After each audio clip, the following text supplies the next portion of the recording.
Hello दोस्तों, नमस्कार। स्वागत है आपका अपने YouTube चैनल पर। मैं भानु फिर हाजिर हूँ आज एक और नई अपडेट के साथ। दोस्तों, जो आज की अपनी अपडेट आ रही है वो आ रही है एसएससी एमटीएस 2020 के बारे में। आप सभी को पता है कि एसएससी एमटीएस का अभी क्या है कि डॉक्यूमेंट वेरिफिकेशन होना है, यानी डीवी होना है आपका। इससे पहले मैंने आपको बताया था कि इसका डीवी कब से लेकर कब तक है और किस किस मतलब है किस किस रीजन का कब कब से। इससे पहले मैं ये वीडियो अपडेट डाल चुका हूँ, लेकिन आज मैं आपको बताने वाला हूँ।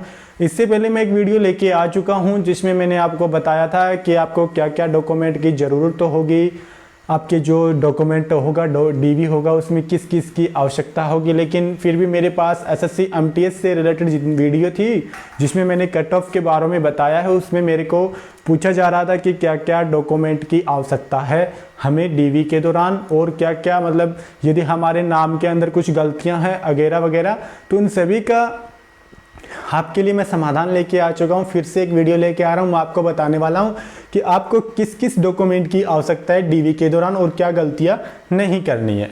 तो चलते हैं। सबसे पहले मैं आपको बता देता हूँ, मेरे पास आपके स्पेशल मैं एक लिस्ट लेके आया हूँ दोस्तों, जिसमें मैंने पूरा आपका जो डॉक्यूमेंट का है कि आपको क्या क्या डॉक्यूमेंट चाहिए वो बताने वाला हूँ। सबसे पहले दोस्तों आपके पास होना चाहिए, क्या होना चाहिए, आपकी 2 फोटो होनी चाहिए जो आपने फॉर्म भरते समय अप्लाई किया था। इसके अलावा आपके पास एक आईडी प्रूफ होना चाहिए, जैसे आधार कार्ड, पैन कार्ड, ठीक है, वोटर आईडी हो गई वगैरह कुछ भी हो, लेकिन एक आईडी प्रूफ आपके पास होना चाहिए। थर्ड पे दोस्तों आपके पास 10th की मार्कशीट होना चाहिए, ठीक है, 10th की मार्कशीट होना चाहिए। यदि हम तो कुछ पूछ रहे थे क्या 12th की भी ज़रूरी है, क्योंकि ये एसएससी एमटीएस की है तो इसमें पहले दोस्तों 10th की पेज पे ही मांग रखा है नोटिफिकेशन के अंदर। तो आपको 10th की ही ज़रूरी है, 12th की कोई ज़रूरी नहीं है। फिर भी आप साथ में लेके जाएं, और इनका जो सर्टिफिकेट है जो 10th का और 12th का आता है, अब तो क्या साथ में आता है, पहले क्या साथ में नहीं आता, अलग अलग आता था, तो आपको वो लेके ही जाना है, ठीक है। इसके अलावा आपके पास यदि आपकी कैटेगरी वाइज आपके पास क्या होना चाहिए, सर्टिफिकेट होना चाहिए। जैसे ईडब्ल्यूएस हो गया तो ईडब्ल्यूएस का आपका सर्टिफिकेट होना चाहिए आपके पास आपकी कैटेगरी के वाइज। जिस फाइनेंशियल ईयर के लिए कहा गया उसी फाइनेंशियल ईयर का होना चाहिए।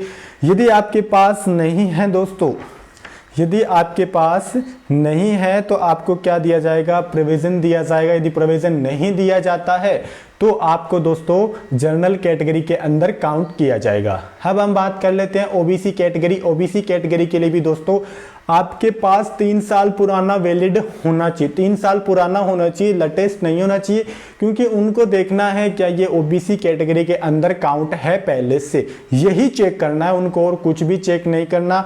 यदि आपके पास फिर भी नहीं है तो आपको प्रोविजनल दिया जाएगा, जो आपका डिपार्टमेंट फिर ये चेक करके आपको डिसाइड करेगा। जितने भी सर्टिफिकेट है दोस्तों सभी सेंट्रल लेवल के होने चाहिए, कोई भी स्टेट लेवल का वो जो सर्टिफिकेट है वो मान्य नहीं होगा। तो ये जो डॉक्यूमेंट बता रहा हूँ सभी वैलिड है। एससी और एसटी की कोई भी ईयर नहीं है, फाइनेंशियल ईयर नहीं है, कितना भी पुराना कितना भी कैसा भी हो वो सब चलेगा। लेकिन जो ओबीसी ईडब्ल्यूएस है उनके लिए थोड़ी सी कंडीशंस है।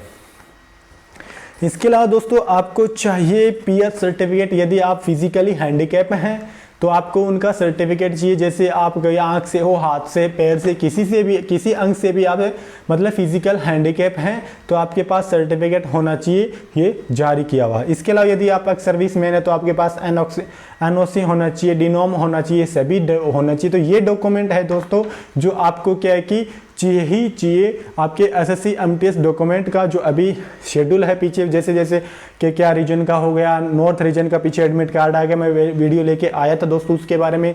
इसके अलावा आपके पास जैसे जैसे सभी जोनों के एडमिट कार्ड मतलब जो शेड्यूल है वो जारी हो रहे हैं, और आपका सितंबर के अंदर लगभग आपका जो डीवी का है वो सिस्टम सभी कंप्लीट कर दिया जाएगा।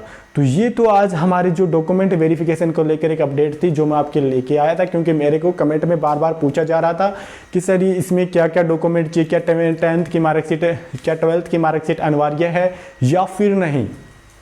तो यदि हाँ किसी कैंडिडेट्स का यदि नाम गलत है, फॉर्म भरते हुए समय गलत हो गया, फिर 10th की मार्कशीट में कुछ और है, फादर नेम गलत है, एड्रेस गलत है, तो दोस्तों उसके लिए भी आपको क्या एक सर्ट वो बनाना पड़ेगा दोस्तों, एफिडेट बनाना पड़ेगा।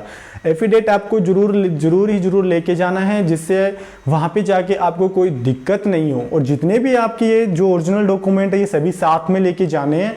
इनके अलावा इनकी सभी की 2-2 सेट लेके जाना है कॉपी, 2-2 सेट कॉपी हो दोस्तों, क्योंकि एक डिपार्टमेंट रख लेगा, एक्स्ट्रा हो तो हमारा ही फायदा है, कोई गलत तो है नहीं दोस्तों। तो इसलिए बता रहा हूँ। हाँ, जिसके नाम में गलत है, फादर नेम गलत है, वो कैंडिडेट अपना चेक कर सकता है, उसको एफिडेट जरूरी है बनाकर लेके जाना। तो ये अपडेट थी, ये डॉक्यूमेंट चाहिए। यदि इससे भी कुछ आपको कंफ्यूजन है तो कमेंट करिएगा, मैं फिर एक वीडियो लेके आऊँगा आपके लिए। आज के लिए बस इतना ही। कैसी लगी update? Please like, share and subscribe my YouTube channel. यदि अभी तक आपने चैनल को सब्सक्राइब नहीं किया तो चैनल को जाके अभी सब्सक्राइब कीजिए और बेल आइकन को भी दबाइए। Thank you.